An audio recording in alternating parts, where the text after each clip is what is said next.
জনাব শরীফুজ্জামান শরীফ, আপনাকে আমাদের অনুষ্ঠানে স্বাগত জানাচ্ছি। ধন্যবাদ আপনাকে। জনাব শরীফুজ্জামান শরীফ, আপনি শুনলেন আমি অনেকগুলো কথাই বললাম। তো আমরা একটা একটা করে আসি। প্রথমে আমি মবটা নিয়ে কথা বলতে চাই। এই যে নুরাল পাগলার যে আপনার দরবার ভাঙা, 7 জনকে গ্রেফতার, তার লাশ পোড়ানো, আবার একই সঙ্গে ওই একই দিনে রাজশাহীতে আরেকটা মাজার ভাঙা। এই যে এর আগেও দেখেছি আমরা প্রায় শতাধিক মাজার কিন্তু ভাঙা হয়েছে এই মবের মাধ্যমে। এবং সবশেষ দেখলাম যে আপনার টাঙ্গাইলে আহ উম, কাদের সিদ্দিকীর বাসভবন ভাঙচুর করা হলো। এই মব যেটা হচ্ছে, এই মবটা কেন হচ্ছে? সরকার কি মবটাকে এক ধরনের প্রশ্রয় দিচ্ছেন না কি, নাকি তারা পারছেন না? আপনার কি মনে হয়? আপনাকে ধন্যবাদ। দর্শক শ্রোতাদেরকে ধন্যবাদ। সরকার মবকে প্রশ্রয় দিচ্ছে। পৃথিবীর সব জায়গায় অপরাধ হয়। পৃথিবীর কোনো দেশই একেবারে শতভাগ অপরাধ মুক্ত না। কিন্তু সেই সব জায়গায় সরকার কতগুলো পদক্ষেপ গ্রহণ করে অপরাধীদের কাছে মেসেজ দেয় যে তোমরা যদি অপরাধ করো, অন্যায় কাজ করো, তোমাকে দমন করার ব্যাপারে আমি আইনত পদ্ধতিতে অগ্রসর হব। কিন্তু বাংলাদেশে সরকার, এটা সবসময় দেখা যায় যে আইনের প্রয়োগের ক্ষেত্রে কতগুলো বিশেষ বিশেষ ক্ষেত্রে শৈথিল্য প্রদর্শন করে, আবার কোথাও কোথাও কঠোর হয়। আমরা এই সময়কালে যেটা দেখছি, আইনের প্রয়োগের ক্ষেত্রে সরকারের আইনের কঠোরতার ক্ষেত্রে কেস টু কেস ভিন্নতা দেখা যাচ্ছে।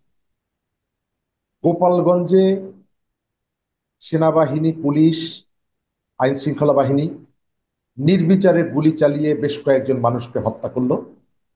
যে হত্যাকাণ্ডগুলোর সঙ্গে আমরা জুলাই মাসে ছাত্রদের মিছিলে গুলির প্রায় সামঞ্জস্য দেখছি। আবার রাজবাড়ীতে পূর্ব প্রস্তুতি নিয়ে যেভাবে একটা মৃতদেহকে কবর থেকে তুলে পোড়ানো হলো, সেখানে আইন শৃঙ্খলা বাহিনী দৃশ্যমান কোনো পদক্ষেপ নিল না। সেখানে জেলা প্রশাসন আছে, পুলিশ প্রশাসন আছে, তারাও এই বিষয়টি নিয়ে অনেক দিন ধরে প্রচারণা চালানোর পরেও তারা দৃশ্যমান কোনো উদ্যোগ গ্রহণ করলো না। সেখানে কিছু মানুষের মধ্যে এক ধরনের উত্তেজনা তৈরি করা হয়েছিল যিনি মারা গেছেন তাকে কেন্দ্র করে। তার কতগুলো কর্মকাণ্ড নিয়ে তারা প্রশ্ন করেছে। কিন্তু এই সংকট মোকাবেলার জন্য প্রশাসনের যে উদ্যোগ থাকা দরকার ছিল, সেই উদ্যোগটা তারা নেননি। দ্বিতীয়ত, যে রাজনৈতিক দলগুলো এখন এসে প্রতিক্রিয়া জানাচ্ছে, বিবৃতি দিচ্ছে, নিন্দা করছে, তাদের প্রত্যেকেরই কিন্তু স্থানীয় ইউনিট আছে। আপনি যে কোনো জায়গায় দেখবেন যে তারা স্থানীয় পর্যায়ে প্রশাসনের সাথে বৈঠক করেন, তাদের কর্তৃত্ব দেখানোর চেষ্টা করেন, মাতব্বারি করেন। কিন্তু এই জায়গায় দেখা গেল যে কোনো ধরনের কোনো প্রতিক্রিয়া আমরা স্থানীয় রাজনৈতিক দলগুলোর কাছ থেকে দেখিনি। মব কিন্তু আকস্মিকভাবে ঘটছে না।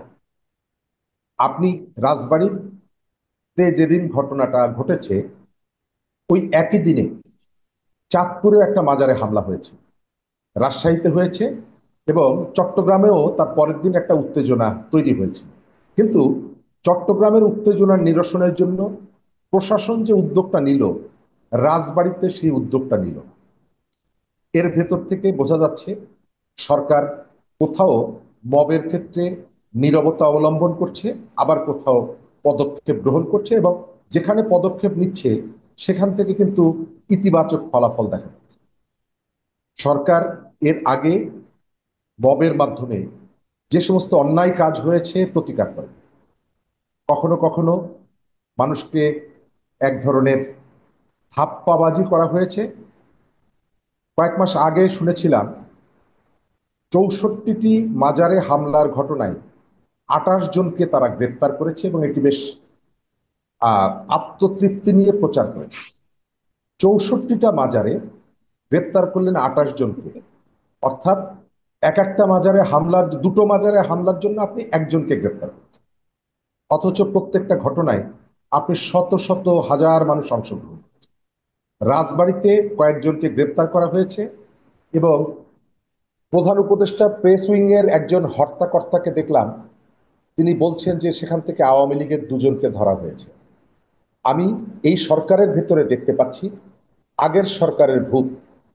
আগের সরকার যেমনি ভাবে সবকিছুর দায় বিএনপি জামাতের কাঁধে তুলে দিত, বর্তমান অরাজনৈতিক সরকারটি আওয়ামী লীগের নেতাকর্মীদেরকে নির্বিচারে গ্রেপ্তার করে জেলে ঢুকানোকেই মনে করে অপরাধীদের বিরুদ্ধে পদক্ষেপ গ্রহণ। আর এই কাজটি করতে গিয়ে একদিকে প্রকৃত অপরাধীরা আড়ালে চলে যায়, দ্বিতীয়ত সরকারের যে আগ্রাসী নীতি, আগ্রাসী আচরণ, এটি প্রকাশিত হয়। অপরাধীরা দূরে বসে হাসে যে কারা ঘটালো, আর দেখো কাদেরকে গ্রেপ্তার করে নিয়ে যাচ্ছে। আমি সরকারের এই ধরনের শিশুসুলভ আচরণ, সরকারের উদরপিণ্ডি বুদর ঘাড়ে চাপানোর এই প্রবণতা এবং সরকারের ব্যর্থতাকে ঢাকার জন্য যে ধরনের প্রতারণার আশ্রয় নিচ্ছে, তার মনে করি এখান থেকে সরকারের সরে আসা উচিত। জি। আহ, আমরা ওই কাদের সিদ্দিকীর বিষয়টাও একটু যদি এক লাইনে বলতেন, দুই এক দুই কাদের লাইনে। সিদ্দিকীর বাড়িতে হামলা হয়েছে, এটি আমাদের জন্য খুবই আহ লজ্জার, খুবই গ্লানিকর যে একজন বীর মুক্তিযোদ্ধা, তার বাড়ি, তিনি বাড়িতেও নিরাপদ না। সরকারের ব্লেসিং এ, সরকারের নীরবতার সুযোগে আমরা 5ই আগস্টের পর থেকে দেখতে পাচ্ছি মুক্তিযুদ্ধ এবং মুক্তিযোদ্ধা সংক্রান্ত সংশ্লিষ্টতা যাদের আছে, বিভিন্ন জায়গায় এই ঘটনা ঘটছে। কুমিল্লাতে একজন মুক্তিযোদ্ধার গলায় জুতার মালা পরানোর যে ন্যাক্কারজনক ঘটনা, অপরাধীদেরকে ধরা হয়নি। কাদের সিদ্দিকীর জনসভায় এর আগে হামলা হয়েছে, কাদের সিদ্দিকীর বাড়িতে হামলা হয়েছে, কাদের সিদ্দিকীর ভাই লতিফ সিদ্দিকী গ্রেপ্তার হয়েছেন। আমরা দেখতে পাচ্ছি বিভিন্ন অঞ্চলে স্থানীয়ভাবে এক শ্রেণীর দুর্বৃত্ত, তারা তাদের এলাকায় মবের রাজত্ব কায়েম করেছে সরকারের নীরবতার কারণে, এবং তারা বেছে বেছে নারীকে টার্গেট করছে, মুক্তিযুদ্ধকে টার্গেট করছে, মুক্তিযোদ্ধাদেরকে টার্গেট করছে। এর ভেতর জি। থেকে যদি মনে করে যে মুক্তিযোদ্ধারা ভয় পেয়ে যাবে, বা এই অনুসারী প্রকৃত মুক্তিযুদ্ধকে যারা ভালোবাসে তারা কোণঠাসা হয়ে যাবে, এটি যদি ভেবে থাকে সরকার, সরকার বোকার স্বর্গে বাস করছে।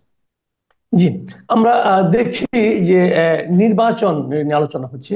আমি জাতীয় নির্বাচনের প্রসঙ্গটা পরে আসছি, আগে ডাকসু নির্বাচনের কথাটা বলি। যে আগামীকালকে ডাকসু নির্বাচন হচ্ছে, এটা নিয়ে নানা ধরনের ইকুয়েশন হচ্ছে। এবং এইবার ডাকসু নির্বাচনে আমি নিজেও কিছু কিছু নতুন জিনিস দেখছি। যেমন আমি দেখছি যে অনেকগুলো রাজনৈতিক দলের যে ছাত্র সংগঠন, তারা এই নির্বাচনে অংশ নিচ্ছেন, কিন্তু তারা কেউ মানে তাদের প্যানেলের নামটাকে তার দলের নামে রাখেননি। আগে যেমন আমরা দেখতাম যে ছাত্র ইউনিয়ন মনোনীত প্যানেল, অথবা বিএনপি ছাত্র দল মনোনীত প্যানেল, এরকম কিছু দেখছি না কিন্তু। এবার আমরা বিভিন্ন রকম ভিন্ন নামে দেখছি। এবং সেখানে ছাত্র শিবির, যে ছাত্র শিবির, আপনিও ঢাকা ইউনিভার্সিটিতে যখন ছিলেন দেখেছেন যে ছাত্র শিবির কিন্তু ঢাকা ইউনিভার্সিটিতে মানে তারা পা রাখতেই পারতো না, অথবা তাদের কোনো সাংগঠনিক কর্মকাণ্ড দৃশ্যমান ছিল না। এবার দেখা যাচ্ছে যে তারাই মূল প্রতিদ্বন্দ্বী হিসেবে আবির্ভূত হচ্ছে। এই যে পরিবর্তনটা, এটাকে আপনি কিভাবে দেখছেন? আর দ্বিতীয়ত, এই নির্বাচনের ফলাফল কি জাতীয় নির্বাচনকে প্রভাবিত করতে পারে কিনা? ধন্যবাদ। প্রথমত, ঢাকা বিশ্ববিদ্যালয়ের নির্বাচন হচ্ছে, এটাকে আমি খুব ইতিবাচক ভাবে দেখি। ঢাকা বিশ্ববিদ্যালয়ে শিক্ষকরা ভোট দিতে পারতেন, কর্মচারীরা ভোট দিতে পারতেন, অফিসাররা পারতেন, তারপরে এক্স স্টুডেন্ট যারা, তারা সিনেটে ভোট দিতে পারতেন। কিন্তু বিশ্ববিদ্যালয়ের প্রাণ, বিশ্ববিদ্যালয়ের শিক্ষার্থীরা তাদের ভোটাধিকার থেকে বঞ্চিত ছিল। এরশাদের পতনের পর একটা নির্বাচন হয়েছিল 2019 সালে। আসলে সেই নির্বাচনটি যে দিক থেকে বর্ণনা করা হয়েছিল, যে নির্বাচনটা হচ্ছে নেতৃত্ব গড়ে তোলার জন্য, প্রকৃতপক্ষে সেই নির্বাচনটা ছিল 18 সালের রাতের ভোটটা থেকে মানুষের দৃষ্টিটাকে অন্যদিকে নিয়ে যাওয়ার জন্য। কারণ ওই নির্বাচনের কেবলমাত্র ঢাকা বিশ্ববিদ্যালয়ে নির্বাচনটি হয়েছিল, এবং সেই নির্বাচনের ফলাফল নিয়েও যথেষ্ট প্রশ্ন ছিল। আর কোনো বিশ্ববিদ্যালয়ে তখন কিন্তু নির্বাচনের উদ্যোগ নেওয়া হয়। 19-এর নির্বাচনটা ছিল 18-র নির্বাচনের গ্লানিটাকে মানুষের দৃষ্টি থেকে দূরে সরিয়ে দেওয়া জন্য। এবারে যে নির্বাচনটি হচ্ছে, এই নির্বাচনে গত জুলাই অভ্যুত্থানে যারা অংশগ্রহণ করেছে, স্টেক হোল্ডার যারা ছিল, ছাত্র সংগঠন প্রায় সবাই এই নির্বাচনে অংশগ্রহণ করেছে। ঢাকা বিশ্ববিদ্যালয়ের গত বছর বিজ্ঞান অনুষদে এক একজন শিক্ষার্থী ভর্তি হওয়ার জন্য ৭৯ জন শিক্ষার্থীর সাথে প্রতিদ্বন্দ্বিতা করে একজনে এক একটা আসনে চান্স পেয়েছে। এই বিশ্ববিদ্যালয়ের শিক্ষার্থীরা কাদেরকে ভোট দেবে তারা নিশ্চয়ই নির্বাচিত করবে, সেই বিবেক তাদের আছে। সোশ্যাল মিডিয়ায় বিভিন্ন জায়গা থেকে দেখা যাচ্ছে বিভিন্নভাবে তাদেরকে কোথায় ভোট দেওয়া উচিত, কোথায় ভোট দিতে হবে, এই কথাগুলো বলা হচ্ছে। আমি মনে করি এটা বিশ্ববিদ্যালয়ের শিক্ষার্থীদেরকে এক ধরনের ছোট করা, তাদের বিবেক বিবেচনা বোধকে নিয়ে প্রশ্ন তোলা। আমি মনে করি যে তাদের উপরে ছেড়ে দেওয়া উচিত তারা কাদেরকে। আপনি যে প্রবণতার কথা বললেন, বাংলাদেশকে বিরাজনীতিকরণ করার একটা প্রবণতা আমরা অনেক দিন থেকে দেখছি। আপনি খেয়াল করবেন, এখানে 1-11 যখন এসেছিল তখন এই ধরনের একটা কনসেপ্ট ছিল যে অরাজনৈতিক ব্যক্তিরা একটা রাষ্ট্রকে পরিচালনা করবে।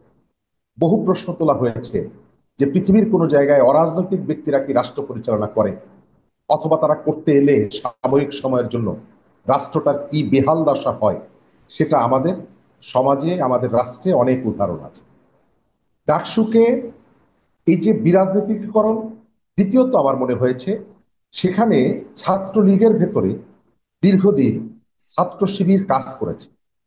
অনেকের ধারণা ছাত্র দলের মধ্যেও ছাত্র শিবির কাজ করছে, কিন্তু কারা করছে? যদি দলীয় প্যানেলে নির্বাচনটা হয়, হলগুলোতে যদি দলের প্যানেল ঘোষণা করা হয়, তাহলে এই রাজনৈতিক পরিচয়গুলো প্রকাশিত হয়ে যাবে। সেই কারণে একটা দলকে, বিশেষ করে ছাত্র শিবিরকে সহযোগিতা করার একটা জায়গা থেকে বিশ্ববিদ্যালয় কর্তৃপক্ষ সম্ভবত এই ধরনের একটি পদক্ষেপ নিয়েছে। ঢাকা বিশ্ববিদ্যালয়ের শিক্ষক রাজনীতি, ঢাকা বিশ্ববিদ্যালয়ের কর্মচারী রাজনীতি যদি রাজনৈতিক বিভাজনের মধ্যে থাকতে পারে, তাহলে ছাত্র সংগঠনগুলো কেন তাদের নিজস্ব পরিচয় নিয়ে নির্বাচনে অংশগ্রহণ করতে পারবে না? কোন ছাত্র এই দাবি কি করেছে যে এখানে ছাত্র সংগঠনগুলো তাদের নিজস্ব পরিচয়ে রাজনীতি করতে পারবে না? কালকে ডাকসু নির্বাচনের পর নিশ্চয়ই পলিটিক্যাল যে অর্গানাইজেশনগুলো আছে তারা তাদের অ্যাক্টিভিটি চালাবে। সুতরাং এই যে সিদ্ধান্তটা সরল দৃষ্টিতে মনে হতে পারে খুব মহৎ একটি সিদ্ধান্ত, কিন্তু এর ভেতরে একটা কৌশল আছে, আর আরেকটা উদ্দেশ্য আছে। দুটোই আমি বললাম। আমি শেষ করব এই জায়গাটায়। ডাকসু নির্বাচনকে ঘিরে এবার ছাত্রদের মধ্যে একটা উৎসাহ, উদ্দীপনা দেখা যাচ্ছে। তারা একটু নতুনত্ব দেখতে চাইছেন, প্রচার প্রচারণায় প্রার্থীদের কাছ থেকে স্পষ্ট বক্তব্য শুনতে চাইছেন। অর্থাৎ গতানুগতিক যে বক্তব্যগুলো, সেই বক্তব্যের বাইরে একটু ভিন্নধর্মী বক্তব্যগুলো ছাত্রদেরকে আকৃষ্ট করছে। বাইরের থেকে যে প্রবণতা বললাম, আপনি দেখতে পাচ্ছেন বিশ্ববিদ্যালয়ের অমুক প্যানেল ভিপি নির্বাচিত হলে আমি এতজন শিক্ষার্থীকে ল্যাপটপ উপহার দিব। গতকালকে একজন চিকিৎসক তিনি বলেছেন যে আমি কম পয়সায় তাদের নিউরোলজিক্যাল যত অসুখ আছে আমি এটি চিকিৎসা করব, এবং আমি ইবনে সিনা হাসপাতালকে বলে দিব তারা যেন এই প্যানেলের বিজয়ী হলে কম পয়সায় শিক্ষার্থীদের চিকিৎসা করে। আমি মনে করি এটি বিশ্ববিদ্যালয়ের শিক্ষার্থীদেরকে একেবারে সাংঘাতিকভাবে অপমান করা, বিশ্ববিদ্যালয়ের শিক্ষার্থীদেরকে সাংঘাতিকভাবে অপমান করা। গ্রামে গঞ্জে আমরা সমালোচনা করি লুঙ্গির বিনিময়ে, কাপড়ের বিনিময়ে, শাড়ির বিনিময়ে ভোট নেওয়া হয়। এটাও কিন্তু এক ধরনের ভোট কেনার অপচেষ্টা। আমি অনুরোধ করব শিক্ষার্থীদেরকে তারা এটি বিবেচনায় রেখে এই ধরনের প্রলোভন যেমন প্রত্যাখ্যান করবে, একই সাথে যারা এর ভেতর থেকে এই ধরনের একটা প্রচারণা চালাচ্ছে তাদের দিকে নজর রাখবে। আর সর্বশেষ কথা, আমি অনেকটা মানে ইমোশনাল হয়ে পড়ছি এই কথাটি বলার জন্য। মাসুদ ভাই, আপনি নিজেও জানেন যে পৃথিবীর বহু দেশ তার জনপদে বিশ্ববিদ্যালয় গড়ে তুলেছে আলো জ্বালানোর জন্য। পৃথিবীর একটা বিশ্ববিদ্যালয় একটা দেশ সৃষ্টি করেছে, তার নাম ঢাকা বিশ্ববিদ্যালয়। শিক্ষার্থীরা এই কথাটি যেন মনে রাখে, আর এটাও যেন মনে রাখে ভোট দেওয়ার সময় এই বিশ্ববিদ্যালয়ে 25শে মার্চের একটা কালো রাত এসেছিল। এই বিশ্ববিদ্যালয়ে 14ই ডিসেম্বর একটা কালো রাত এসেছিল। এই বিশ্ববিদ্যালয়ের অন্ধকারের মধ্যে যারা আলো জ্বালাতেন তাদেরকে খুঁজে খুঁজে বাড়ির থেকে ধরে এনে চোখ বেঁধে হাত বেঁধে এনে রায়ের বাজার বধ্যভূমিতে, জগন্নাথ হলের বধ্যভূমিতে তাদেরকে হত্যা করা হয়েছে। আমাদের শিক্ষার্থীরা, বিবেকবান শিক্ষার্থীরা নিশ্চয়ই তাদের সেই প্রফেসরদের কথা, তাদের সেই পূর্বসূরি শহীদদের কথা ভোট দেওয়ার সময় যেন অবশ্যই মনে রাখবে, এটাও আমরা প্রত্যাশা করতে পারি। জি, একটা প্রশ্ন কিন্তু উঠছিল, যে প্রশ্নটা আমিও করেছিলাম আপনাকে। এটা যদি একদম এক কথা দুই কথায় বলেন, সেটা হলো যে এই ডাকসু নির্বাচনের ফলাফল কি আমাদের জাতীয় নির্বাচনে কোনো ধরনের প্রভাব ফেলবে কিনা? জাতীয় নির্বাচনে এর আগে একটা প্রভাব পড়েছে, একেবারে প্রভাব পড়বে না এটি আমি মনে করি না। কারণ যেহেতু তরুণরা ভোটটা দিচ্ছে, তাদের সাইকোলজিটা আপনি বুঝতে পারবেন।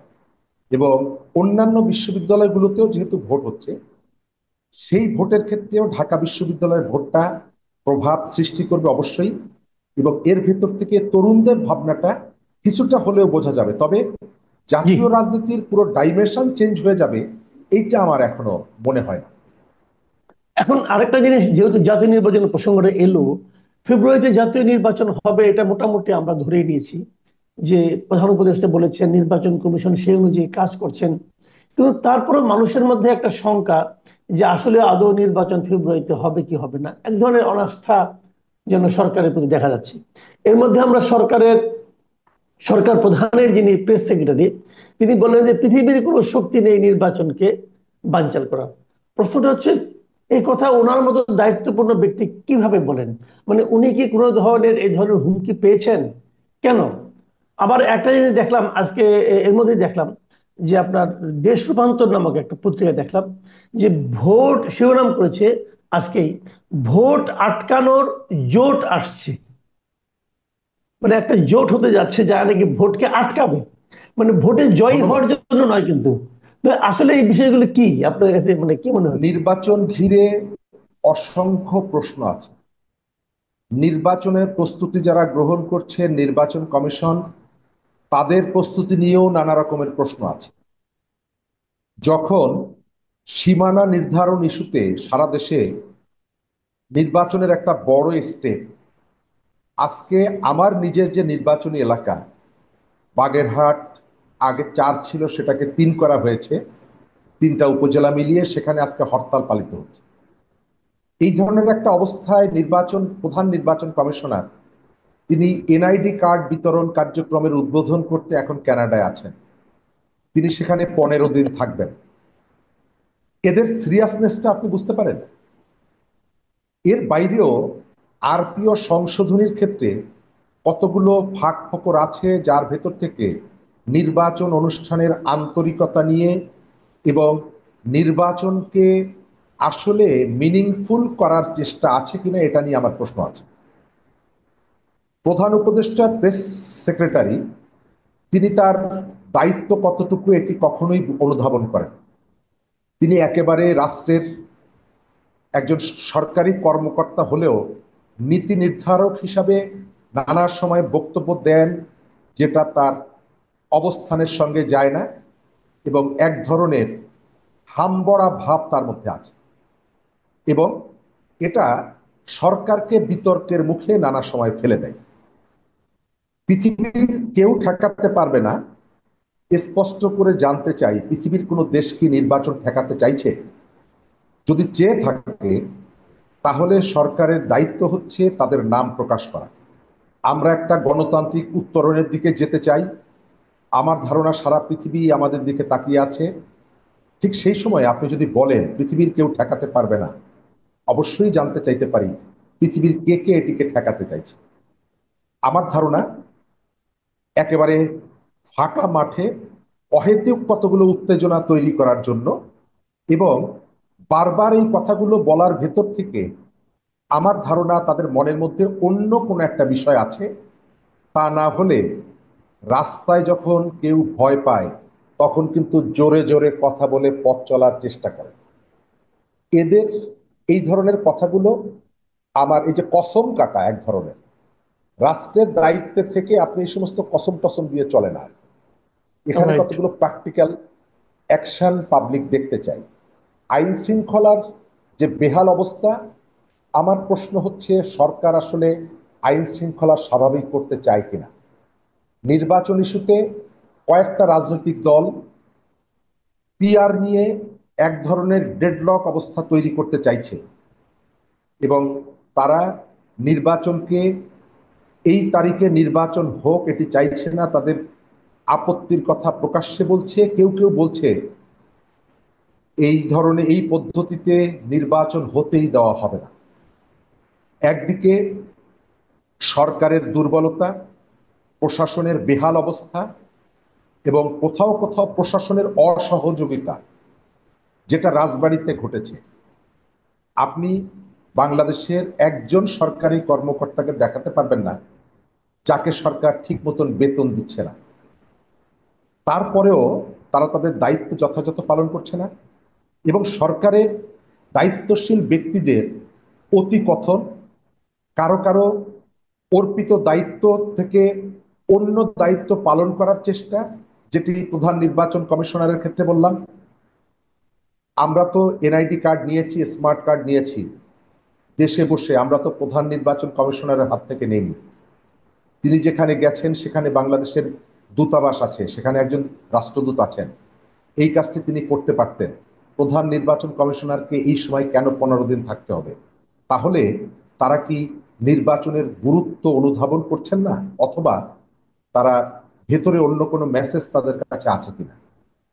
সরকার আইন শৃঙ্খলা যদি স্বাভাবিক করতে না পারে, চেষ্টা যদি না করে, তাহলে নির্বাচনটা, এবারের নির্বাচনটা বাংলাদেশের ইতিহাসে সব থেকে কলঙ্কিত নির্বাচন হবে।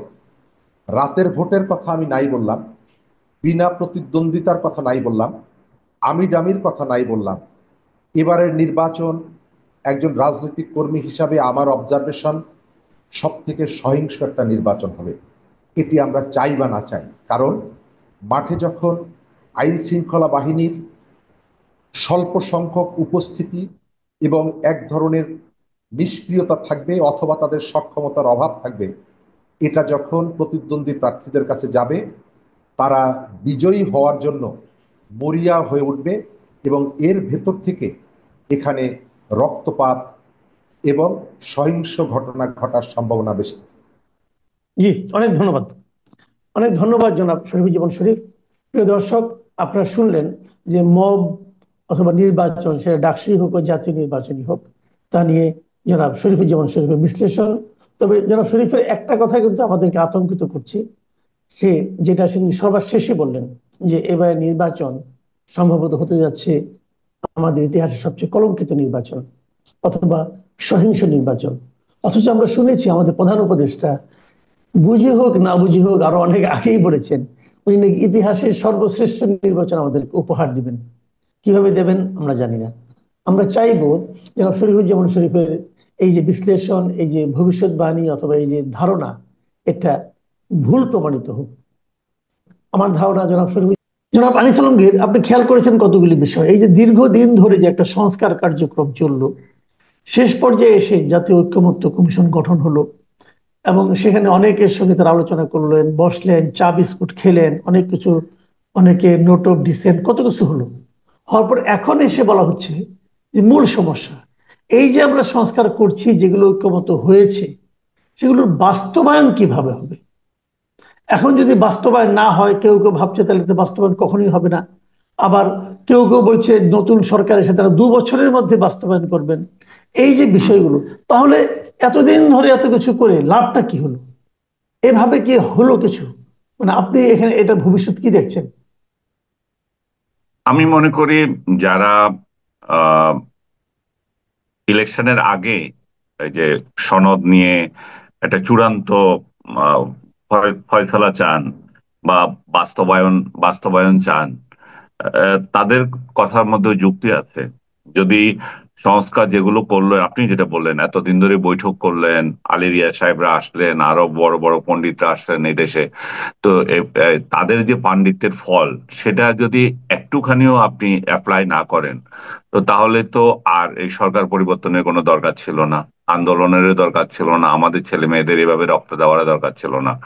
তো জামাত সহ যারা দাবি করছে বিভিন্ন ইস্যুজে, আমি মনে হয় আমার মনে হয় যে তাদের অনেক দাবি যৌক্তিক আছে। আবার সবকিছুই যে এখনই মেনে নিতে হবে সেটা না, আসলে তো এটাও সত্য, সংস্কার তো একটা চলমান প্রক্রিয়া। এই প্রক্রিয়া যখন যেটা দরকার হয় সেটা হবে। এখন তারা দাবি করছে যে হিউজ সংখ্যক আছে যেটা আহ এই গভর্নমেন্টই আপনার নির্বাহী আদেশে করতে পারে, আর কতগুলো আছে সেগুলা সাংবিধানিক বিষয়, এবং সেখানে সংবিধানের পরিবর্তন বা গণভোটের আয়োজন হতে পারে। আজকে আমি দেখছিলাম যে ওটা ওদের প্রধান দাবি যে সংসদের উচ্চ কক্ষ, যেখানে পিয়ার পদ্ধতিতে মানে ভোটের রেশিওতে আহ, নির্বাচন করতে চায়, সেই জায়গাটা যাতে সেটা যাতে হয়, এটার জন্য গণভোটের আয়োজন করবে।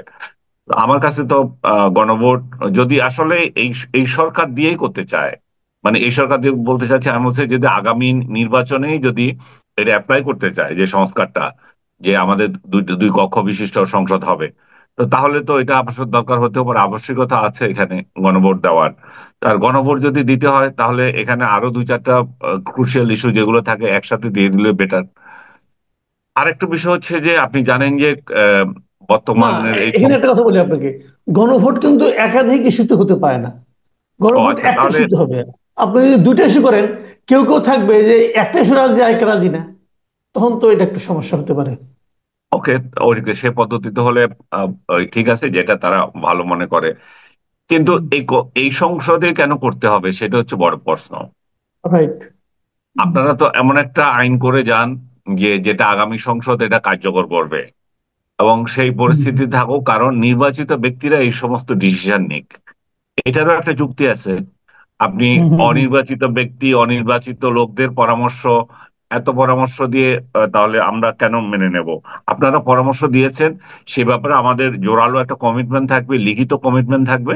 সেই কমিটমেন্টের ভিত্তিতে আগামীতে কিভাবে যাব সেটা আমাদের নির্বাচিত প্রতিনিধিরা ঠিক করুক, তারা যে দলেরই হোক। এটা একটা বিষয় থাকতে পারে।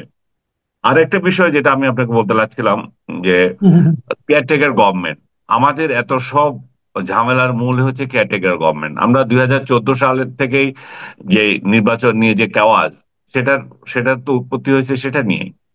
2014 সালে আমরা কেয়ারটেকার গভর্নমেন্ট ছাড়া ইলেকশন করলাম, একদলীয় ভাবে ইলেকশন হলো অলমোস্ট।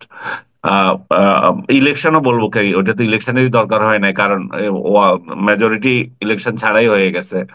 এর পরবর্তীতে যেটা হলো সেটাও কেয়ারটেকার হলো না, কিন্তু একটা প্রতারণা নির্বাচন হলো 2018 সালে। এর পরেরটাতে একদলীয়, সম্পূর্ণ একদলীয় হলো। আমরা ইলেকশন। তো এতগুলো ইলেকশন আমি উদাহরণ দিচ্ছি এই জন্য যে এর মূলে তো ছিল কেয়ারটেকার গভর্নমেন্ট। এখন যদি জি। কেয়ারটেকার গভর্নমেন্ট ইনস্টলেশন হয় আর ইয়েতে হাইকোর্টের আদেশে সরকার জি। এত কিছু করতে পারছে, তাহলে এটা কেন অতি তাড়াতাড়ি করতে পারছে না? ক্যাটেগরি গভর্নমেন্ট যদি পুনঃস্থাপিত রাইট। হয়ে যায়, তো আমার তো মনে হয় যে আরো কিছু জটও কেটে যাবে, এবং সেই ক্যাটেগরি গভর্নমেন্টের অধীনে একটা নির্বাচন, সুষ্ঠু নির্বাচন হতে পারে। কারণ ডক্টর ইউনূসের যে সরকার, তাকে অনেকে বিশ্বাস করে না এ, নিরপেক্ষ বলে।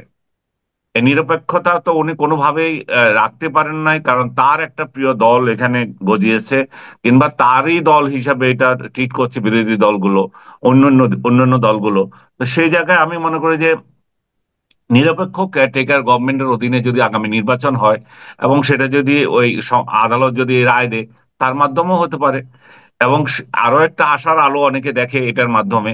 অনেকে মনে করে যে সেই নিরপেক্ষ সরকার হয়তো আমাদেরকে, ডক্টর ইউনূস যে পথে যেতে চাচ্ছেন হানাহানির প্রশ্নে, এবং একটা একটা কলঙ্কজনক আরেকটা নির্বাচন করার জন্য হাসিনা স্টাইলে, সেটা না হয়ে হয়তো পার্টিসিপেটরি ইলেকশন হতে পারে, সবার অংশগ্রহণপূর্ণ একটা ইলেকশন হতে পারে, আমরা যেটাকে বারবার বলছি ইনক্লুসিভ ইলেকশন সেটা হতে পারে। তো সবাই অংশগ্রহণপূর্ণ একটা নির্বাচন হয়তো কেয়ারটেকার গভর্নমেন্ট ওইটা দিতেও পারে, কারণ আমাদের অতীতের কেয়ারটেকার গভর্নমেন্ট গুলো দেখেন, কিন্তু এই এই যত ইলেকশন করেছে গণ অভ্যুত্থানের পরেও, ইভেন 90 সালে যেটা হয়েছে সেটাও যে পরাজিত প্রার্থী যারা ছিল জাতীয় পার্টি তাদেরকে নিয়ে হয়েছে। তো তাহলে এখন কেন সম্ভব না? এখন যে আওয়ামী লীগের বিরুদ্ধে যে সমস্ত অভিযোগ আসছে, এক কথা বলতে গেলেই তো বলবে যে এরা আওয়ামী লীগের দালালি করছে, এই একটা মডার সমস্যা। তারপরে বলতে হচ্ছে যে এখন যে তাদের বিরুদ্ধে যে অভিযোগ আসছে সেটা হচ্ছে আপনি নির্বাহী আদেশে তাদেরকে বন্ধ করে দিয়েছেন। আপনি নির্বাহী আদেশে একটা রাজনৈতিক দলকে তো বন্ধ করতে পারেন না। রাজনৈতিক সরকারের অপকর্মের জন্য, শেখ হাসিনার সরকার যদি কোনো অপকর্ম করে থাকে সেটার বিচার আপনি আলাদা করবেন। সেটার জন্য রাজনৈতিক দল কেন দায়ী হবে? এখানে উদাহরণ দেয় নাৎসি পার্টির। নাৎসিরাও তো একই একই একইভাবে তাদের বিচার হয়েছিল, যে তাদেরকে সরকার সরকার নির্বাহী আদেশে বন্ধ করে নাই, তারা আদালতে গিয়ে বন্ধ করা হয়েছিল।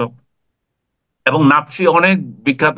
নাৎসির যে বিলিভ করতো অনেক, এই যে তার জি। মধ্যে একটা কোল্ড ওয়ালহেম, যে আমার পুরো নামটা ঠিক মতো উচ্চারণ হচ্ছে কিনা জানি না হ্যাঁ, আপনার। কুর্ট ওয়ার্ল্ড হেম, সে, হ্যাঁ।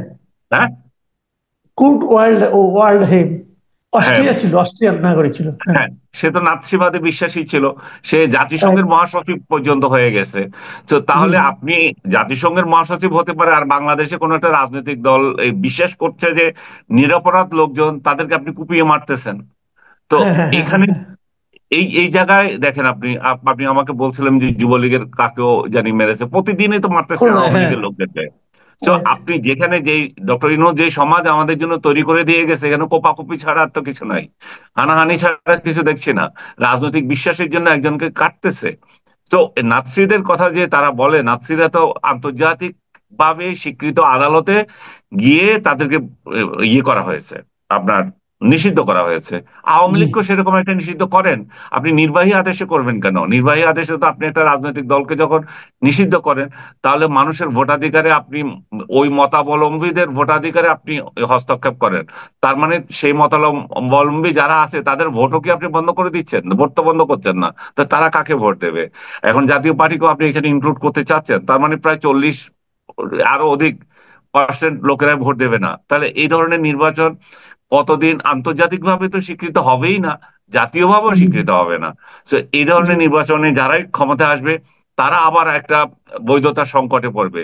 এদেরকে পিটানোর জন্য প্রতিদিন আবার হাঙ্গামা হবে। ডক্টর ইউনূস তো তখন প্যারিসে বসে ওনার বন্ধু বান্ধবদের সাথে আলাপ করবেন। উনি তো অলরেডি কিভাবে যাবেন সে হয়তো বিবৃতিও হয়তো রেডি করে ফেলেছেন। আমি পারলাম না, আমি আমি আমি আমি আমার অনেক ইয়ে ছিল, হ্যাঁ, আমার অনেক স্বপ্ন ছিল না, দেশটাকে ইয়ে এটা করে বলবে, দেওয়ার। এটা বলতে পারে তো। উনি কিন্তু, আপনি খেয়াল করবেন, এয়ারপোর্টে এসে বলেছিল যে আমার কথা শুনতে হবে। মনে আছে নিশ্চয়ই? হুম, তবে উনি হুম। বলবেন যে আমার কথা এরা কেউ শুনলো না। হ্যাঁ, ওনার তো ওই যে বিবৃতিতে রেডি আছে। আগেও আমি তো বলেছিলাম আমার কথা শুনতে হবে। তো হ্যাঁ। এইভাবে চলবে আর কি। আমি আমি যেটা বলছিলাম যে, তো সমস্যাগুলো তো আমরা ফেস করব। ওনার যে জি। সাংঘাত গুলা বিদেশ থেকে উনি আমদানি করে আনছেন, এগুলো তো সব একসাথে চলে যাবে, এতে তো পাওয়া যাবে না। আরো কিছু সাংঘাত ওনার এখানে যারা ছিল তারাও হিজরত করবে, হয় আমেরিকা যাবে, না প্যারিস যাবে, কে কোথায় যাবে আমি জানি না। তো এইভাবেই আহ, এভাবেই চলবে। কিন্তু যত বাড়েন উনি যেটা আমাদের এখানে তৈরি করে দিল সেটা আমরাই সইতে হবে, আমরা তো এই দেশে থাকি। উনার রাইট। পক্ষে যে গুজব গাছগুলো আছে সেটাও তো বিদেশে আছে, সেগুলো বাইরে থাকবে, সেগুলো দেশে আসে না। সো এই যন্ত্রণা থেকে আমাদের রক্ষার জন্য আমরা চাচ্ছি যে এমন একটা ইলেকশন হোক, যেই জিতুক ভাই, যেই ক্ষমতায় আসুক, জামাত আসুক, বিএনপি আসুক, আওয়ামী লীগ আসুক, যাকে আপনারা পছন্দ করেন করেন, তাকে ভোট দিতে দেন। কিন্তু ভোটাধিকার হরণ করে এমন কিছু করেন না যাতে করে আমাদের পুরো পরিস্থিতিটা, আমরা এমন একটা পরিবেশ তৈরি করে যে আমাদের আগামী প্রজন্মের কাছে আমাদেরকে জবাবদিহি করতে হয়। তোমরাই তো এই দেশে ছিলে, তোমরাই তো এমন একটা রাষ্ট্র করে দিয়ে গেছো যেটার কারণে আমরা এখন সাফারার। আমি একটু আগের প্রসঙ্গে আসি। আপনি যে কথাটা বললেন এই তত্ত্বাবধায়ক সরকার নিয়ে, হুম, এই তত্ত্বাবধায়ক সরকার হাইকোর্টের রায়ের পর এটা তো আপিলে গিয়েছে এখন। আপিল বিভাগ হুম, শুনানির দিনও কিন্তু ধার্য করে দিয়েছে, যেটা অক্টোবরের 27 তারিখে শুনানি হবে। হুম, তো হুম, অক্টোবরে যদি হয়, আমরা নর্মালি যেটা দেখি এই ধরনের মামলায় আপিল বিভাগের শুনানি হলে এক সপ্তাহের মধ্যে মানে 4, 5, 6টা শুনানির পরে হুম। একটা রায় কিন্তু দিয়ে দেয়। হ্যাঁ, হাইপোথেটিক্যালি ধরেন, হ্যাঁ, যেহেতু হাইকোর্টে এটা আপিল বিভাগ থেকে তত্ত্বাবধায়ক সরকার আবার নতুন করে পুনর্বহালের কথা বলা হচ্ছে, যদি এটা হয়ে যায়, যদি নভেম্বরে হয়ে যায়, তাহলে তো তত্ত্বাবধায়ক সরকারের অধীনে নির্বাচন হতে হবে। তাহলে সেক্ষেত্রে এই ডক্টর ইউনূসের অন্তর্বর্তীকালীন সরকারের আপনার নিয়তি কি দাঁড়াবে?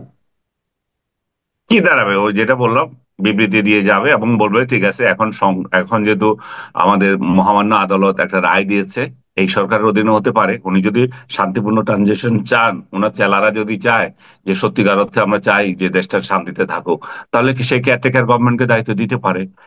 এটা তো শান্তিপূর্ণভাবে হতে পারে, এখানে তো কোনো অশান্তির কিছু নাই। উনি তো এমন না যে আমি নির্বাচিত সরকার, আমিই থাকতে হবে।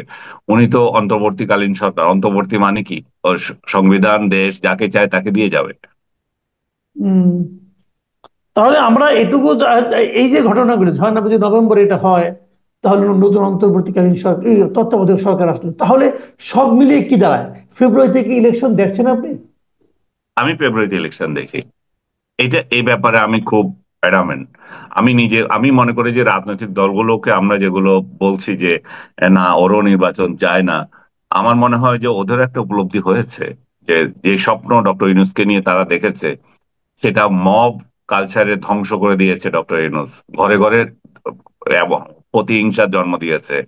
ওরা যতই বলুক আওয়ামী লীগ অস্তিত্ব নাই, কিন্তু ওদের এই ভয় রয়ে গেছে যে কখন তারাও এটার শিকার হয়। কারণ আহ, আওয়ামী লীগ তো ঘরে ঘরে আছে, আওয়ামী লীগ তো মরে যায় নাই। একটা দেশের এগুলা তো পাকিস্তান হয়ে যায়, একটা দেশ ভাগ হয়ে যায় নাই যে আপনি আরেক দেশে পাঠিয়ে দিয়েছেন। তারা তো এই দেশে আছে। তো তারা যখন ভিকটিম, এমন ভিকটিম হয়ে গেছে, তারা তো পিঠ থেকে গেলে কি করবে? পিঠ থেকে গেলে সে কিলার হবে। তো কিলার হয়ে আপনাকে আমাকে কারো তো ছাড়বে না। আবার এরা তো ধরবে এরাই এই এই করেছিল, ও আমার বিরুদ্ধে এই বলেছিল, ও আমার এই করেছিল, ও আমার বাড়ি পুড়েছিল। তো এই সংস্কৃতি থেকে রক্ষা করার জন্য একটা কম্প্রোমাইজ করা উচিত। শেখ হাসিনা তো এর মধ্যে দেখি একটা সুর চেঞ্জ করেছে যে আমরা প্রতিহিংসায় যাব না, আমরা ইয়ে করব। তো উনি যদি প্রতিহিংসায় না যায়, তাহলে ঠিক আছে, ভালো। এখানেও তাহলে একটা সুবাতাস বইতে পারে। কিন্তু এই যদি চলতেই থাকে, তাহলে তো আমরা আমাদের প্রজন্ম থেকে প্রজন্ম এটা চলতেই থাকবে, এই প্রতিহিংসা থামানো যাবে না। আচ্ছা, আরেকটা কথা এটা বলে শেষ করি আমরা। এই নির্বাচনের আগে, জাতীয় নির্বাচনের আগে আমরা দেখছি বিভিন্ন বিশ্ববিদ্যালয়ে ছাত্র সংসদগুলো নির্বাচনে একটা আয়োজন করা হয়েছে। ঢাকা বিশ্ববিদ্যালয়ের নির্বাচন দেখে তো আমার মানে ভয় লাগছে, যে রীতিমতো যুদ্ধাবস্থার মতো, যে অমুক তারিখ থেকে ক্যাম্পাসে কোনো গাড়ি ঢুকতে পারবে না, তারপরে 4 দিনের ছুটি, তারপরে পুলিশ যাবে, মানে এটা কি আমি বুঝতে পারলাম না। আমি তো, আমরা ঢাকা ইউনিভার্সিটি পড়ছি, আমি কিন্তু অনেকগুলো ডাকসু নির্বাচনে ভোট দিয়েছি, তো কখনো এরকম দেখিনি। আবার আপনার এই রাকসুর মানে ভিপি, মানে রাজশাহী বিশ্ববিদ্যালয়ের ভিসি, উনি আবার একটা খুব দুর্দান্ত বক্তব্য দিয়েছেন। উনি বলেছেন যে তোমরা হাতাহাতি করবা আর ইলেকশন আমাকে করে দিতে হবে, মামার বাড়ির আবদার। তো আমার কাছে ওনার বক্তব্য কিন্তু খুবই মানে স্ট্রং মনে হয়েছে, যে না, একজন ভিসির বক্তব্য এরকমই হওয়া উচিত। তো জাকসুতে দেখলাম যে এখানে নির্বাচনে কিছু প্রচারণা, কিছু আইন কাউন্ট এমন ভাবে করা হয়েছে যে খুব ভালো প্রচারণা করা যাচ্ছে না এই সময়, এই যে বিষয়গুলো। তো এই নির্বাচনগুলি নিয়ে আপনার মূল্যায়ন কি? আপনি কতটুকু আশাবাদী যে এই নির্বাচনগুলি আলটিমেটলি আমাদের জাতীয় নির্বাচনে কোনো প্রভাব ফেলবে কিনা? জাতীয় নির্বাচনে এগুলো দুই ছটাকও ফেলবে না। এরা যদি সবগুলো জামাত জিতে, সবগুলোতে তো হুম। জামাত আলাদা আলাদা প্যানেল রেখেছে, ছাত্র শিবির রেখেছে, তো কিছু আসে যায় না। আর জামাত জামাত যেগুলো, যে আওয়ামী লীগের একটু ইয়ে পাওয়ার, দুঃখ পাওয়ার কিছু নাই। কারণ এগুলোতে অনেকগুলোতে তারা বলছে গুপ্ত ছাত্রলীগ। তো গুপ্ত এরা সু মানে প্রকাশ্য ছাত্রলীগ গুলা বিদায়ের পর গুপ্ত ছাত্রলীগরা জমবে। এই গুপ্ত ছাত্রলীগ কেমনে হয়েছে? ওরাই তো দিছিল, ওদের নেতারাই তো এদেরকে গুপ্তগুলোকে নেতা বানাইছে। সে গুপ্ত ছাত্রলীগ যদি জিতে, আর এত মানে মানে মানে ফান করে বলছে আর কি, এত ইয়ে হওয়ার, হতাশ হওয়ার তো কিছু নাই। তো আমি মনে করি যে জাতীয় রাজনীতিতে এদের বড় ধরনের কোনো প্রভাব হবে না। আর সেকেন্ড হচ্ছে যে এই ইলেকশন যেভাবে হচ্ছে, এই যে পরিবেশ, আমি আপনি আপনার তো আপনি আমাদের অনেক আগে পাশ করেছেন, আমাদের কালেও তো আমরা দেখেছি যে সুলতান মনসুর বা ইয়েদের মানে আমান ভাইদের যে ইলেকশন হলো, সেগুলো হুম। এত নাইস অ্যাটমসফিয়ার ছিল। এখানে তো কখনো জি। গন্ডগোল হয় নাই। উত্তেজনা ছিল, উত্তেজনা তো সবসময় থাকবে, কিন্তু সেটা এমন পর্যায়ে যায় নাই যে আহ, আহ, ইয়ে ডাকতে হবে, আর্মি ডাকতে হয়, বা আর্মি ডাকার জন্য আবেদন করতে হয়, আইন শৃঙ্খলা পরিস্থিতি নিয়ে উদ্বেগ প্রকাশ করতে হয়। আমার মনে হচ্ছে এই সবগুলো হচ্ছে 5ই আগস্টের ফল এগুলা। কারণ 5ই আগস্টের আগে, এর আগে যখন নূর যখন ইলেক্টেড হলো, তখনও তো এই আওয়ামী লীগ আমলে সে নির্বাচিত হয়েছিল। তখনও তো কিন্তু এই এই পরিবেশ ছিল না। তো আজকে অতিরিক্ত স্বাধীনতার ফলে এখন যে মব কালচার তৈরি হওয়ার ফলে যে যাকে যখন তখন মারতে পারছে বলে এগুলো তৈরি হয়েছে। আর দ্বিতীয়ত হচ্ছে সরকারি দল নাই বলে। সরকারি দল বলতে আমি যেটা বুঝছি যে সরকার নিজস্ব একটা আহ, ইয়েতে থাকা, পাওয়ারে থাকা, এবং সরকার একটা ক্রেডিবল ইলেকশন করার একটা মানে মানসিকতা রাখা, যে ছাত্র অঙ্গনে আমরা ইয়ে করবো না, ওদের ইলেকশনটা ঠিক মতো হোক।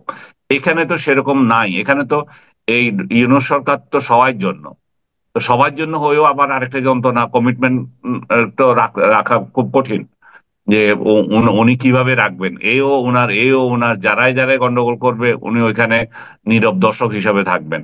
তো ওভারঅল আমি এই যে রাজশাহী ইউনিভার্সিটি যে ভিসি যেটা বলেছেন, সেটা হচ্ছে অভিভাবক সুলভ অভিমান থেকে উনি বলেছেন।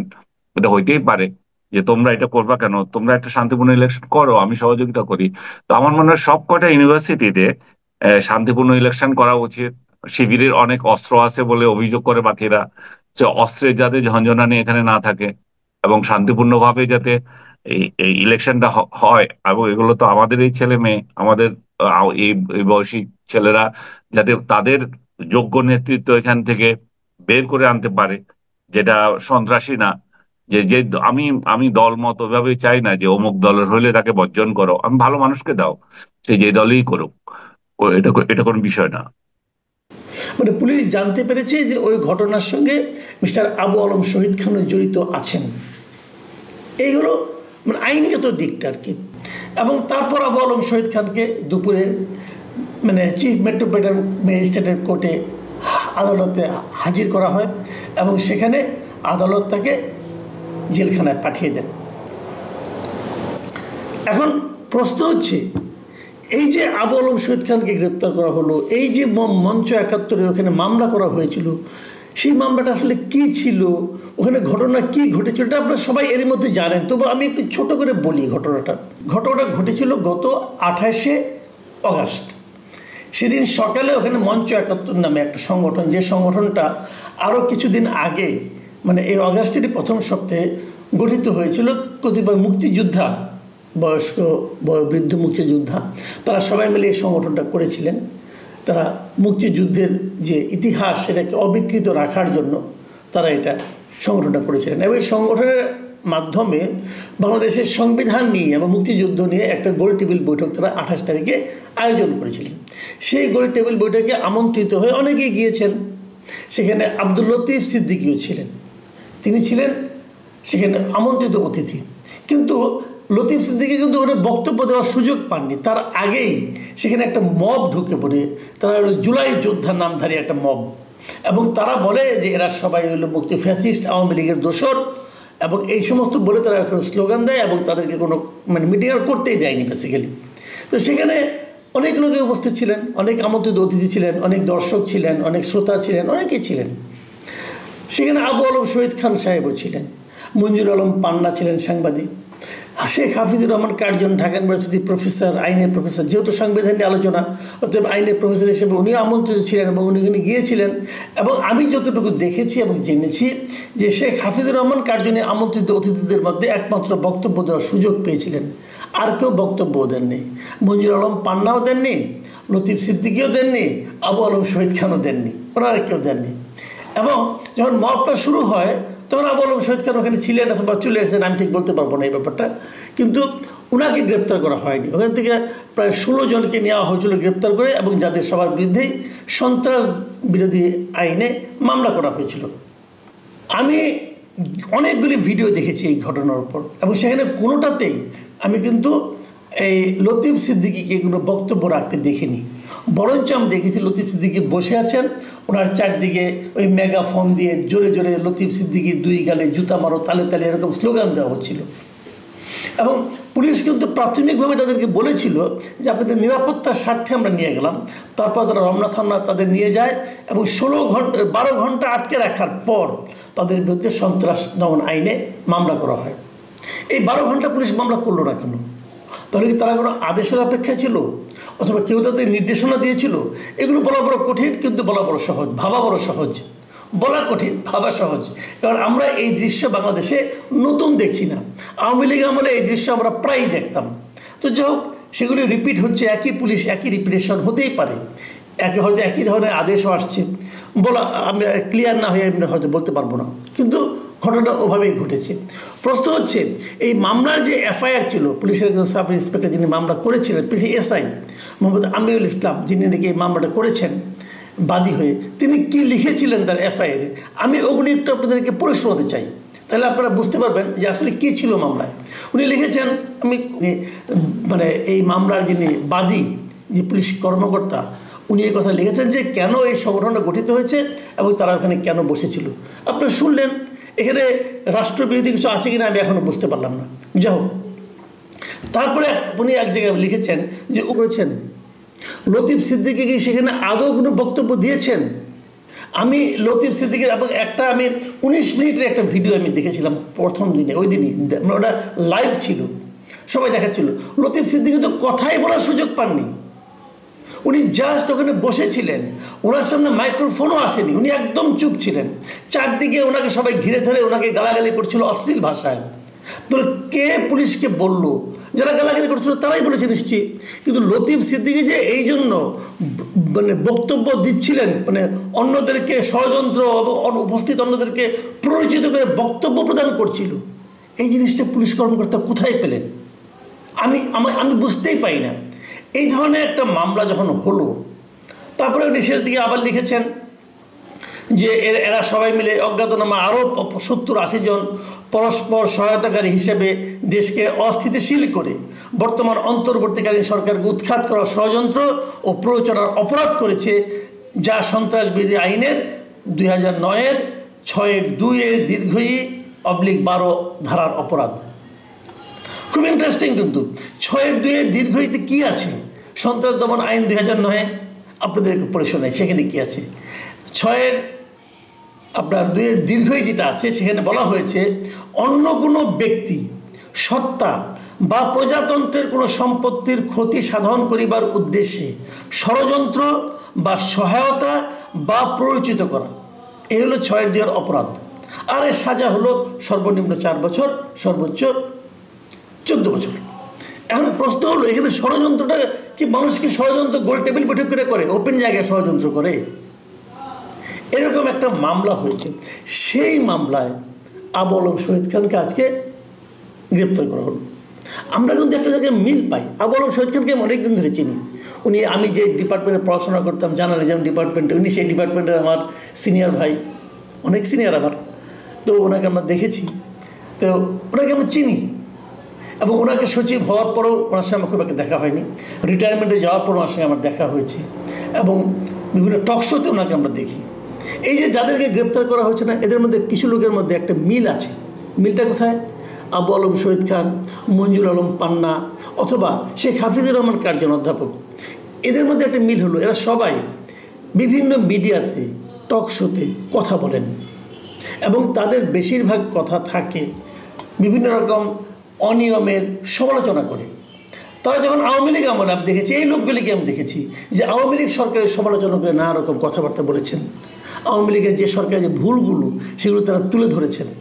এখনও এই সরকারেরও বিভিন্ন ভুল ভ্রান্তি তারা তুলে ধরেছেন। আমি এর মধ্যে আরেকটা জিনিস আপনাদের একটু পড়ে শোনাতে চাই। সেই জিনিসটা কি? সেই জিনিসটা হলো, একজন মানে খুব বিখ্যাত ব্যক্তি মিস্টার জিয়া হাসান, উনি দেশের বাইরে থাকেন, কিন্তু আমাদের দেশের অনেক কাজে ওনার নানা রকম ভূমিকা থাকে, উনি বক্তব্য দেন, এবং উনি বুদ্ধিজীবী টাইপের একজন লোক। উনি এই আবু আলম শহীদ খানের গ্রেপ্তার নিয়ে কিছু কথা লিখে একটা পোস্ট দিয়েছেন। আমি পুরোটুকু পড়ব না, আমি খালি মানে একটা জায়গা করেন যে উনি এই প্রশ্নটা করতে লাগলে কি ওনাকেও গ্রেফতার করতো? সরকারকে কি সমালোচনা করা যাবে না? এই প্রশ্নটা কিন্তু খুব জরুরি। যখন কোনো সরকার বলে যে আমাকে সমালোচনা করা যাবে না, তখন বুঝতে হবে সেই সরকারটা ফ্যাসিবাদী হয়ে গিয়েছে, তারা সমালোচনা সহ্য করতে পারে না। আমি নিজেও তো সরকারের সমালোচনা করি। আমি আওয়ামী লীগ আমলে আওয়ামী লীগ সরকারের সমালোচনা করতাম, কেন করবো না? আমার কাছে যদি মনে হতো যে এই কাজটা সরকার ঠিক করছে না, আমি সেটা বলবো না? এই দেশের নাগরিক হিসেবে কি আমার বলার অধিকার নেই? আছে তো। এবং আমাদের এই সরকার প্রধান ডক্টর ইউনূস উনি তো স্পষ্ট বলেও দিয়েছেন যে আপনারা আমার মুক্ত কণ্ঠে আপনারা আমার সমালোচনা করুন বলেছেন। তো ওনার কথা শুনে যদি কেউ ওনার সরকারের সমালোচনা করে তাহলে সেটা কি গ্রেফতার হওয়ার মতো অপরাধ? অনেক কারণ দেখানো হচ্ছে, লতিফ সিদ্দিকীর বিরুদ্ধে মামলা আছে দেখানো হচ্ছে, আবু আলম শহীদ খানের বিরুদ্ধে মামলা আছে কিনা এখনো যাই না। আমার সঙ্গে ওনার কিছুদিন আগে আলাপ হয়েছিল, উনি বলেছিলেন ওনার নামে কোনো মামলা নাই। ওনার অপরাধটা কি, উনি শেখ হাসিনার আমলে নাকি 1996 থেকে 2001 পর্যন্ত শেখ হাসিনার উপপ্রেস সচিব ছিলেন, শেখ হাসিনার আমলে নাকি উনি প্রমোশন পেয়েছেন, সবই সত্য, প্রমোশন পেয়েছেন। শেখ হাসিনার আমলে কি অনেকেই সুযোগ সুবিধা নেয়নি? এগুলো তো তাদের প্রাপ্য হতে পারে। শেখ হাসিনা যদি কাউকে প্রমোশন দেয় তাহলে কি ধরে নিতে হবে যে সেই প্রমোশনটা অন্যায় ছিল? শেখ হাসিনা যদি কারো কোনো ব্যবসায়িক সুবিধা দেয় তাহলে কি ধরে নিতে হবে সেটা সম্পূর্ণ সবগুলো অন্যায় ছিল? দুই একটা কি জেনুইন ব্যবসা থাকতে পারে না? আচ্ছা, ডক্টর ইউনূস যে গ্রামীণ ফোন, এই গ্রামীণ ফোনের সুযোগ সুবিধা যেগুলি পাওয়ার সবগুলো শেখ হাসিনার আমলে পেয়েছেন। তো শেখ হাসিনা কি এটা অন্যায় করেছিলেন? ভাই এভাবে দেখলে তো হবে না। একটা পৃথিবীতে, আপনি পৃথিবীতে একটা মানুষ কখনো খুঁজে বের করতে পারবেন না যার সব ভালো, আবার একটা মানুষ কখনো খুঁজে বের করতে পারবেন না যার সব খারাপ। ভালো মন্দ মিলেই তো মানুষ। তো যদি উনি কোনো অন্যায় করে থাকেন সেই অন্যায়ের বিচার হোক। কিন্তু এই যে মামলা ওনাকে আপনার ঢুকালেন, এটা যে একটা আপনার সাজানো মামলা, এটা তো লোকে বুঝতেছে। অথবা তাকে জামিন দেওয়া, ঠিক আছে মামলা চলুক, তাকে জামিনই বা দিবেন না এখন আপনারা। সে কি জামিনে আসলে কি বাইরে থাকলে কি সে এই মামলার জন্য বিরাট এর প্রভাব বিস্তার করতে পারতো? আমি কিন্তু একটা কথা ডক্টর ইউনূস সাহেবকে বলবো, জনাব ডক্টর ইউনূস, আপনি জানেন যে আইনের মারপ্যাচ কি, আপনি নিজে হয়তো ভুগেছেন, কিন্তু আপনি জানেন এর কষ্টটা বুঝেন। কাজে আপনি এটা করার কারণে, আপনাকে হয়রানি করার কারণে সারা দুনিয়া কিন্তু যে আপনাকে হয়রানি করেছিল তাকে কি চোখে দেখেছে সেটাও আপনি জানেন। তো সেই জায়গায় যদি আপনার নামটা উচ্চারিত হয় আপনার কেমন লাগবে একবার ভেবে দেখুন। ডক্টর ইউনূসের প্রতি শেখ হাসিনা যে আচরণ করেছিল সেই আচরণ যদি ডক্টর ইউনূস এখন যারা তার সমালোচনা করে তাদের বিরুদ্ধে করতে থাকে তাহলে আপনার অবস্থানটা কোথায় থাকবে? আপনি জীবনের শেষ প্রান্তে চলে এসেছেন, কিন্তু জীবনে অনেক সুনাম আপনি কামিয়েছেন, মানুষের অনেক প্রশংসা পেয়েছেন, কিন্তু ওই যে একটা কথা আছে না, সব ভালো যার শেষ ভালো। আপনার শেষটা কেমন হতে যাচ্ছে একবার নিজেকে জিজ্ঞাসা করেন।